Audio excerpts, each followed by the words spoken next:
and welcome to Meet the Writers. I'm Georgina Godwin. My guest today is the founder and owner of Zurich investment firm Naissance Capital. Previously, he worked as an auditor and senior manager at PricewaterhouseCoopers, as a director at NN Rothschild & Sons, and as a managing director at Templeton Investment. Besides his work within investment, he's also the author of Swiss Made, the untold story behind Switzerland's success. Too Small to Fail, Why Some Small Nations Outperform Larger Ones and How They're Reshaping the World. And inspired by Too Small to Fail, he founded the non-profit organisation S8 Nations in 2020 with headquarters in Zurich. His work is regularly published in The Economist, The Financial Times, Foreign Affairs, The Wall Street Journal and The New York Times, amongst others. He has had a fellowship at Harvard, and his latest work is What Goliath Can Learn from David, Big Lessons from Small Nations. It explores how smaller countries can offer effective solutions to global challenges that large countries like the US, for instance, often struggle with.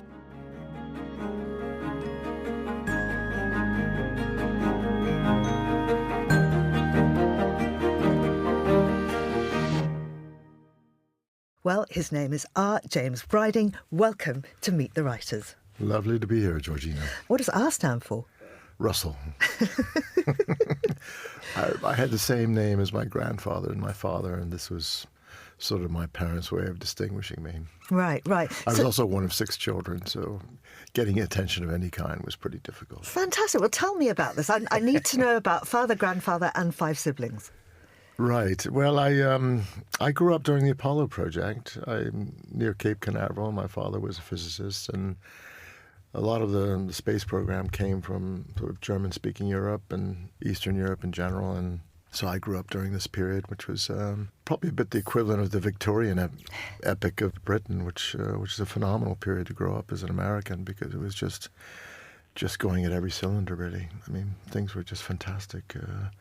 GDP was growing, at oodles % per year. You had emancipation of women. You had this wonderful innovations in technology, whether it was the washing machine to free up women, or televisions, radios, stereos. So, yeah, it was just a terrific period to be a child. Yeah. So tell me about education. I went to school. I was actually trained by Catholic priests and nuns. So I went to a private Catholic school that was sort of set up for sons and daughters of people working for these programs around NASA largely. And that was, I spent 12 years in these types of schools, and which was played sports. Yeah, as I was a middle child, I spent a lot of time reading. I was a little bit insulated and introverted, so Nancy Drew, science fiction, Ray Bradbury. And those were your earliest literary influences? I think they were, yeah. I was quite interested in particularly the Hardy Boys and Nancy Drew, but also the science fiction was very interesting to me. Yeah. We had dinners with physicists and scientists and things, and often these topics would come up. So yeah, they felt real. You weren't attracted to a scientific career yourself? Yeah, I studied math and I did study sciences, and but yeah, I wasn't really interested in working in that. At some point, I just didn't see it working. Yeah. So you end up in finance. Tell me about that career path.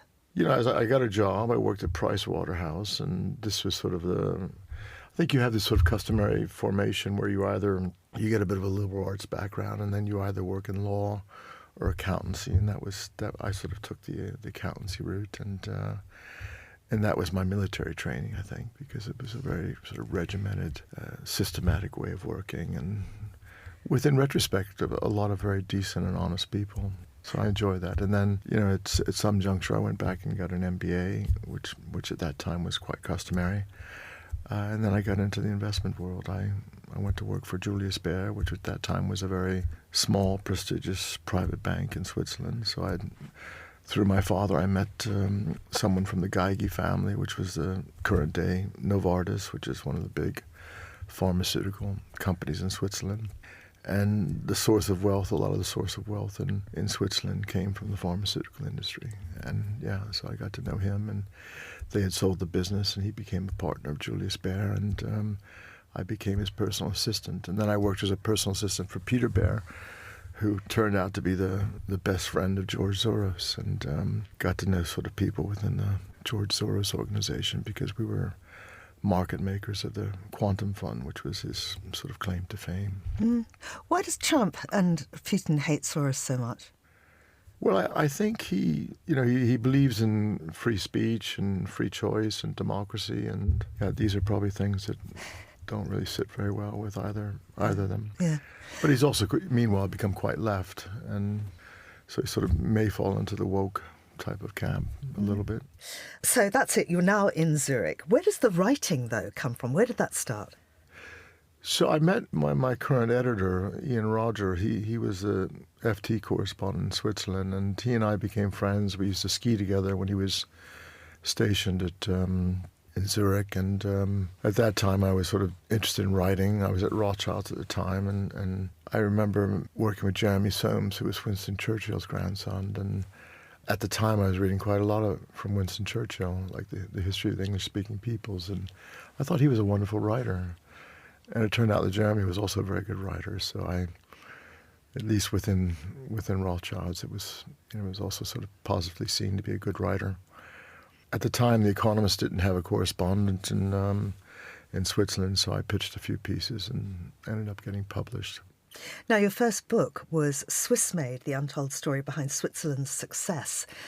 What is the untold story behind Switzerland's success? Yeah. Pharmaceuticals. Well, I think at the level of government, I think the direct democracy is just an incredible mechanism. I mean, it's really almost impossible to describe, but people actually do vote, and power is dispersed at the really granular level. So individual citizens feel empowered, and they're incredibly well informed, and they vote through a series of referendums and initiatives where the issue's decided. So as opposed to just choosing a party member and hoping that they represent you, you just decide on a particular law whether you want to approve abortion or not approve abortion. And that is then subject to fierce public debate to the point of anarchy. And this seems to work incredibly well. So I think that's what happens. That's why it's so successful at the collective level. I think at the individual level, people are incredibly self-reliant, very well educated through public school systems, enterprising people. They never had a lot of natural resources, so they had to rely on human resources. Yeah. Why do you think Trump has imposed a 39% tariff on Switzerland? It's really crazy because Switzerland is an exemplary model of the ideal trade partner. They have a balanced budget with the United States if you take goods and services. They're ranked number 7 in the world in terms of capital investment in the United States among 200 countries. And they have, I think, 400,000 employees working for companies like Nestle and ABB and Roche and Novartis. So they're a massive employer of Americans. So this is exactly the sort of relationship you should celebrate and reward and not punish. So I think it's beyond me why he would do this. I mean, there's no financial reason in terms of the balance of trade. Well, I mean, of course, there's watches and things which... There are sources of revenue if his goal is to just optimize through any means possible revenue for the American Treasury. Then, of course, Switzerland's a rich country and there's possibilities of doing that. But in terms of equity and fairness, it just strikes me as preposterous. And do you think that there'll be any retaliatory measures coming out of Switzerland? I think the problem is that for Switzerland and for all of Europe, I mean, Europe is just a bunch of small countries, and many pretending to be big countries. But the truth is that the U.S. has the leverage. So if you want to have access to that market, you have to play by the rules. It'll be interesting to see whether the U.S. courts decide whether what in fact Trump is doing is legal. That'll be coming up quite soon. It'll surely be subject to a Supreme Court ruling if it's decided against Trump. But I mean, these are measures that should rest within the purview of the legislature. Let's talk about small countries like those that make up Europe. Your next book, Too Small to Fail, Why Some Small Nations Outperform Larger Ones and How They're Reshaping the World. What's the premise at the heart of that book?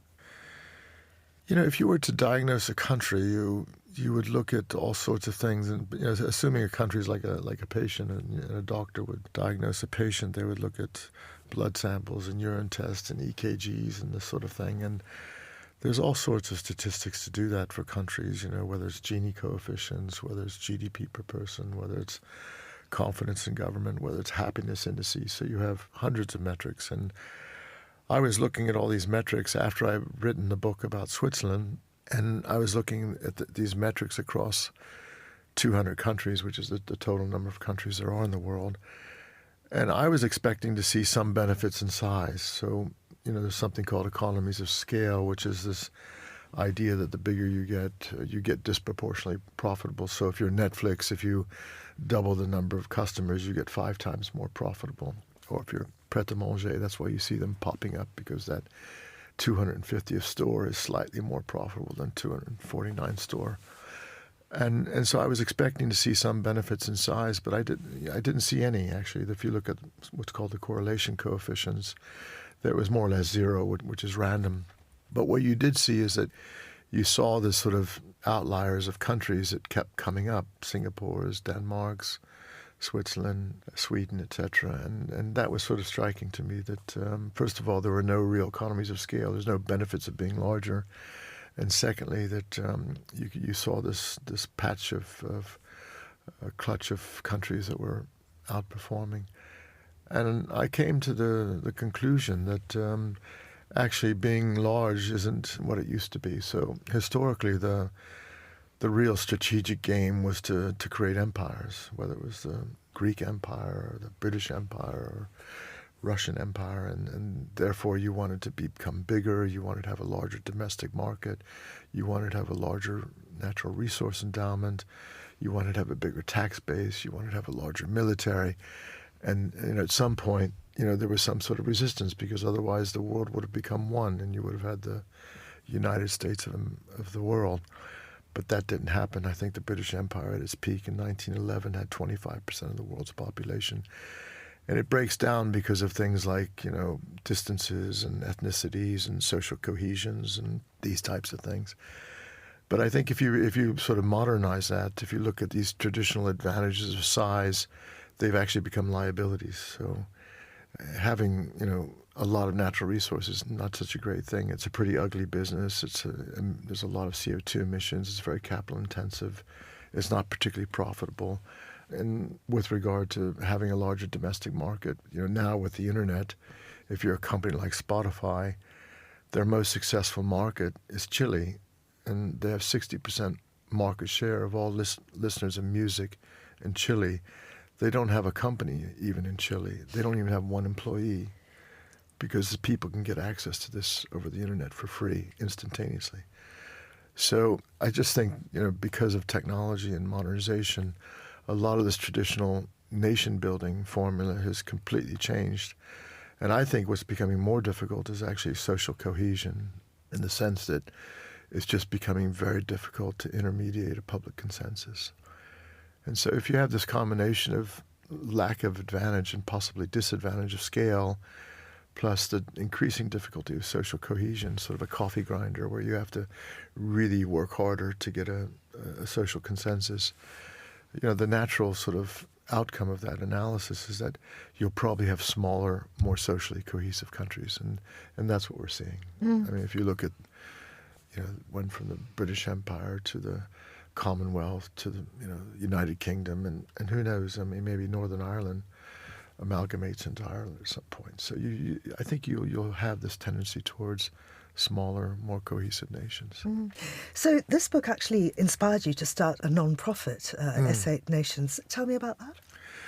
Well, I think the thought experiment was that, first of all, these multilateral organizations, whether it's the United Nations, IMF, World Bank, they don't seem to be working very well, and it's all pretty much come down to, who's the biggest bully in the room type of thing. And there are 200 countries, and the question is, how could 180 of them have populations of less than 20 million people? Could there be some way of giving these countries a voice? And the second observation was, would there be benefit of having an organization where the criteria of admission was excellence and not muscle? So that's where it came from. And so what does the organization exist to do? Well, we found these 8 countries, and we have a We have a delegation from each country, which is sort of the knighthood or who's who of each of these countries across the spectrum of society, industry, of course, academia, culture, science, key figures, where not just their bank account isn't what matters. It's trying to be good citizens and trying to do good things, and this is what forms this group. And what we try to become is some sort of a good housekeeping seal or guide de Michelin, where if we find something that really is working, because if you think about it, progress is about finding something that works and just reverse engineering. Probably in your own life it was the same. You emulated someone. And so this is what we're trying to do. We're trying to discover things that work and encourage people to look over their garden hedge and to ask themselves whether replicating that could be beneficial. And that's exactly what you've done in your latest book. So the latest book is called What Goliath Can Learn from David, Big Lessons from Small Nations. And just to use that phrase once again, progress comes from taking something that's working and reverse engineering it. And you go through chapter by chapter, looking at different countries where things really, really do work. So for instance, Denmark and the race to net zero emissions. Tell us more about that. Well, it actually started quite simple things. If there was a fellow called Jan Gehl who was an architect, and he actually convinced the Danes just to remove cars from cities and replace them with bicycles. And up until that period, all of urban development was based on the fact that you just needed more cars and more parking lots, and everything was designed around that. And he came up with this fairly provocative thought that life actually happens at 3 kilometers an hour, which is the pace that you walk at. And I love the way you wrote about that he went and sat in the same place for like a year just watching how people interacted and realised that they didn't because they were all going too fast. That's right, yeah. And just, actually the original conversation was based on a park bench or based on a table at home, eating dinner and with family members, etc. And what they did is they created disincentives to have cars, so it became more expensive. Parking became quite cumbersome. And then it became incredibly efficient to have these bicycles and improving the public transportation, etc. So, the net effect is that they've managed to reduce the number of cars in Copenhagen by about 80% and increase the number of bikes by about 5,000%. And, the benefits have just been extraordinary. All the statistics show that people show up more frequently on time. There's fewer incidents of calling in sick, lower incidence of obesity, fresh air, people talking to each other, fewer instances of depression, etc. So, it's just been...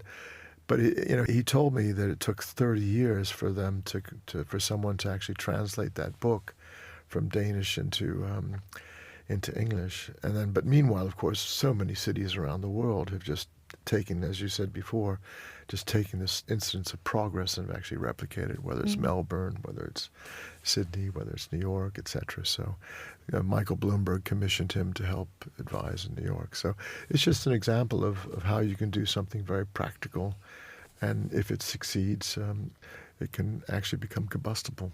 And I mean, what's extraordinary, though, is that you do point out these wonderful success stories around the world, and you just think, but why isn't everyone doing that? I mean, for instance, let's have a look at Finland and education, which is absolutely top class there. You wrote something there that I thought was really interesting. You say, Finns place high trust in their government. It's not about the quality of the elected officials, but about the quality of their critics, the citizens themselves. And I thought that was really telling. And it kind of goes back to what you were saying about Switzerland earlier. At some point, you've got to educate the population itself has to be motivated to act in that way. So I think the sine qua non for any successful society is the education system on 3 levels. One is let's just say the sheer quality of education, the ability to transfer knowledge to youth. That has to be done. Secondly is the ability to train citizens just to become good citizens, and which is very much dismissed in a lot of countries, that there's an obligation to actually teach civil duty, and this concept that in addition to rights, you also have duties. And the third element that seems to be very common, it's not just Finland, but across the spectrum of these other countries, is the idea that there's a common journey, that instead of having 25 different choices about where to go to school, and therefore you have this, glass ceilings where people can't get into one level just because they don't have the privilege to get into that particular kindergarten or that particular boarding school. In the case of these countries, if you're the Prince of Denmark or the Queen of Holland, you go to the same school system. So you have, 8-9 years of common journey, and that creates common social norms, common values. And I think this education system with these three elements, transfer of knowledge, teaching people to be good citizens, and then also having this common journey, common social norms. I think this is incredibly important distinguishing characteristics of these successful countries. It was a huge gamble for Finland, though. I mean, they didn't know if it was going to work. It took some time to restructure. They could have lost a generation.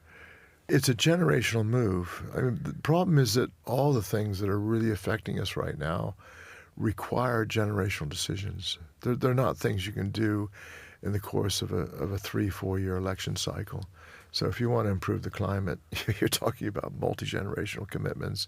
If you want to improve the pension systems, it's a generational decision. Anytime you tweak the educational system, it takes 30 years to realize whether you pulled it off or not. And we've seen that in South Korea, we've seen that in Finland, we've seen that Ireland's done a very good job reforming its education system. Whether you like it or not, if you really want to improve society from the ground up, you have to tick these three boxes. Mm-hmm. Another way, of course, not to achieve things that's longer than an election cycle is just to have the same person in power for a very long time, which is what Singapore did, of course. Yeah. Well, most of these other countries do have multi-party systems, and that's a little bit the weakness. It's just a huge weakness of let's say, the U.S. and the U.K. This where you tend to sort of vacillate from one extreme to the other. Yeah. And then the next party who actually wins tries to discredit what the prior party did. So you end up having this sort of back and forth where nothing really progresses. It just sort of nets each other out. And having these multi-party systems, you're able to get a buy-in system to say, well, let's really take the voyage together. Now, the health system in both America and here in the UK, the public health, is in absolute crisis. But Singapore is totally getting it right. And it's extraordinary why we can't adopt their method. But tell me how they do it. They have the most inclusive healthcare, I think, in the world. Yeah, well, they inherited the NHS, right? So that's how it started. And this was Lee Kuan Yew, and he realized that this isn't working because every time someone got sick, they got medicine and they didn't use it all, and they were just taking advantage of something that was free, and you had these waiting periods, and there's no incentive to actually improve things, etc. And so they went to the American system, which is a fee-for-service system where the doctor and the hospitals have a huge incentive to overbill and to overcharge because every time they give you a subscription or a procedure, they make money. And he found that to be also unsatisfactory. So they came up with this, I think, ingenious system where they empower the patients, they empower the citizens by setting up a Social Security account, giving them a second Social Security account. So starting at 18 years old, if they work for a company, money is deducted first of all for their pension, but then also for their health care. And so they have funds. And with that account, and it's their own bank account, they can use that as a currency, but they can only use that for health care. And they can combine that with siblings, they can combine that with spouses. And that account builds up over time because healthcare is somewhat similar to a pension system that 75% of your outlays for healthcare happen in the last 5 years of your life. So it's, in a way, it's mathematically very similar to a pension fund. And so people have to sort of build up their savings when they're young and healthy for a day when it becomes rainy and they have to spend this money. And they're encouraged to oversave. And if they reach a certain threshold, the money then goes into their Social Security system. Or if they die, the money goes to a spouse or to a child. And this gives skin in the game to the. So anytime someone goes to the doctor, they look on the internet, they say, well, if I need a hip transplant, maybe I can do it at another hospital because it's 25% cheaper. Or if a doctor subscribes a particular medicine, they have an incentive to ask him, is there a generic version? And if you don't introduce that, it's just very difficult to. And this is why you have these incredible disparities of performance and cost. So, the Singaporean system achieves superior outcomes to the British and the American system at 25% of the cost. And as you say, it's more inclusive. Yeah. Extraordinary. Now, one chapter that really, really grabbed me was the one on Estonia, and it made me want to move there, particularly because you just have this one digital card and you do everything. You do a tax return in 5 minutes. I mean, extraordinary. Just explain how that works. Well, each person has an identity number, and they actually came up with the idea that there should be no redundancy in government services, so you shouldn't have to do anything twice. And so much of this government services are different shoeboxes and different silos where you have to complete forms over and over again. And they've just decided they actually have a system where you have one common identity, and then you automatically go into different silos for your tax returns, for your pensions, for your insurance, etc. And so you eliminate all this redundancy, which is just remarkable. But yeah, Estonia was, I think it became independent was in the 1990s. 91, yeah. Yeah, and they had this idea of actually giving every child, I think 10-year-old, at the time it was an Apple computer. That was a big breakthrough for them. That you talk about generational changes. It was a decision at a very young age to say we need to leapfrog our counterparts. Let's give every child an Apple Macintosh, which was a big investment for a small country at that time. And it's become just the most digitally savvy country in the world. Yeah. I think it was a great move that they did, yeah. And you point out that the Estonian government's view is that they work for the people, which is really what every government should be doing. That's right, yeah. You see that. You see, there's different attitudes because people criticize some countries for being socialist, but for example, Singapore is actually quite sort of right of center, and Switzerland is right of center. But in some cases, like Sweden, they take the decision that, look, you just go ahead and outsource healthcare and education and pensions to us and get on with your life and do entrepreneurial things. And that seems to work for them. So there's no one recipe for all, of course. Well, let's talk about Sweden and the theory of love, which is the subtitle of the chapter. Well, I think the idea of the theory of love was that if you're dependent on someone, it's just not possible to love them purely. And so this was the whole sort of underpinning of the emancipation of women, and was to try to reduce the level of dependence. Yeah. And I thought what was sort of interesting was that Ruth Bader Ginsburg, who was a Supreme Court justice, had spent a year when she was, I think, 18 years old, because her boyfriend at the time was older, was a professor, and went to do a couple of years teaching at the university there, and she accompanied him. And she sort of observed firsthand, coming back to your point about why don't we learn these things, right? So she went there and she spent 2 years with him. And she was just permanently changed. And she then became an incredible advocate for, women's, gender blindness and equal opportunities for women, etc. But all that traces its origins back to the fact that she spent 2 years in Sweden as a teenager. We're trying to encourage with this essay, if anyone out there is a big donor and wants to donate money to fund internships and people spending 6 months in different countries and exchange programs, come back to me. Yeah, well, it's just incredibly useful, isn't it? Yeah. Especially at that age, because that's really when you learn these things. Yeah. Well, of course, Britain leaving the EU put a kibosh on plans to do that with all the Erasmus scholarships. Yeah. But the problem that local politicians have no real incentive to look over the garden hedge.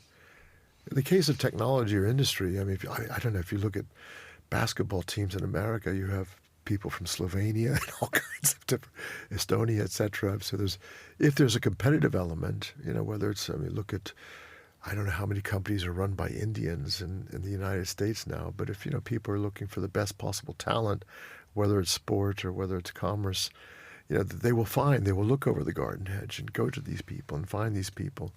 But in the case of political, public policy, etc., there's just no incentive for local politicians to say, I went to Singapore and I found this system and we should actually implement it. So It's a real weakness in the political system. And sometimes it is clear what ought to be done, but it isn't done for political reasons. For instance, gun control in the United States.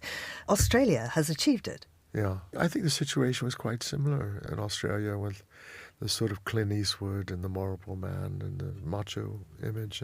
But it was just very clever when they had one of these brutal incidents in Tasmania. They just decided to offer an incredibly lucrative price for guns that were most of which were just sitting in basements, not being used. And so it was the women who actually encouraged the men, boyfriends, fathers, husbands, etc., to cash in their guns. And this seemed to have been sort of the critical moment to get rid of all these guns. So it is possible. So you end the book with a sort of let's fix it manifesto. So how do you fix, and this is particularly, you're talking about the United States, how do you fix the US, taking lessons from all of these countries that you describe? Yes, I think in the case of the US, the key issue for the US to fix itself is to improve trust, because the percentage of people who actually have trust in government, citizens have only about 12% of citizens in America have trust in elected officials, which is lower than the trust that they place in used car salespeople. And unless you have a critical threshold of trust, there's no legitimacy in a government. And I think, people underestimate just how few voters were really, decided upon Trump or Harris. I mean, I think it was 60%, 60 to 70% of the voters were independent, because they've opted out of the system, because I think they've just lost trust. So I think instead of trying to focus on the individual, this sort of heroic Marvel character that will come to the rescue in white and shiny armor, I think what they really have to do is just study and understand where there are flaws in the architecture which create mistrust.